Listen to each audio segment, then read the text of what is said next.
سہیل انجم بھائی نے سوال کیا ہے کہ مال میں دوران سال اگر اضافہ ہوتا رہے، کمی بھی ہو جاتی ہے لیکن اگر اضافہ ہوتا رہے تو اب وہ زکوٰۃ کس مہینے کے حساب سے ادا کرے گا؟ اصل میں ایسا نہیں ہے کہ جو پیسہ بھی آیا اس کے اوپر زکوٰۃ بنتی رہے، جو بھی اس نے خرچ کر دیا اب یہ سمجھ رہا ہے کہ اس کے اوپر بھی زکوٰۃ ہے. جیسے کاروباری حضرات ہوتے ہیں، لاکھوں دیتے ہیں، لاکھوں لیتے ہیں. اصل میں اس میں دار و مدار اس بات کے اوپر ہے کہ جب سے یہ صاحب نصاب ہوا ہے، جیسے فرض کیا 15 شعبان کو یہ صاحب نصاب ہوا ہے،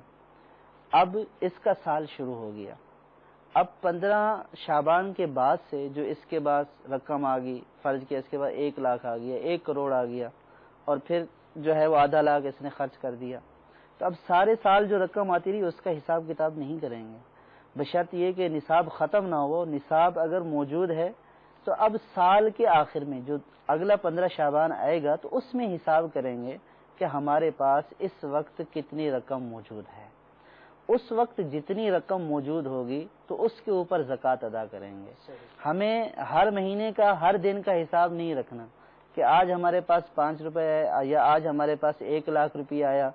تو 1 لاکھ روپیہ ہم نے کوئی چیز خرید لی تو وہ ہمارے پاس چلا گیا، اس کے اوپر زکوٰۃ نہیں ہے. تو سال کے اختتام کے اوپر جتنا مال جو زکوٰۃ کا مال ہے وہ ہمارے پاس موجود ہے، چاہے وہ بڑھتا رہا سال میں گھٹتا رہا، تو جتنا مال موجود ہے اس کے اوپر ہم نے زکوٰۃ ادا کرنی ہے. اختتام سال پر اعتبار ہے. اچھا، اس میں ایک سوال یہ پیدا ہوتا ہے، مثال ہے کسی کے پاس 1 لاکھ روپیہ تھا جب اس کا سال شروع ہوا نصاب کا، اب جس دن اس کا سال پورا ہو رہا تھا اس دن سے 2 دن پہلے یا 1 دن پہلے اس کے پاس 10 لاکھ روپے کہیں سے آ گئے، تو اب کیا 11 لاکھ روپے کی زکوٰۃ ادا کرے گا؟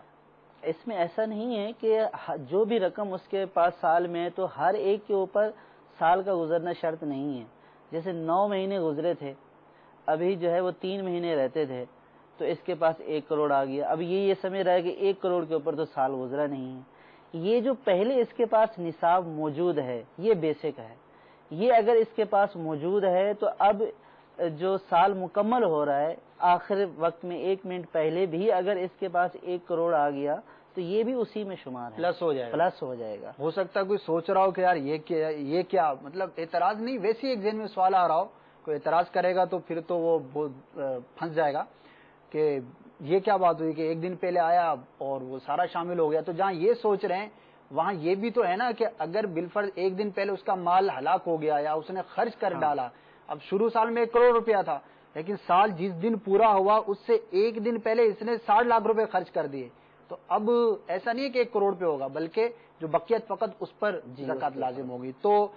موٹی بات جو بنیادی بات ہے وہ یہ ہے کہ جب نصاب پورا ہو گیا،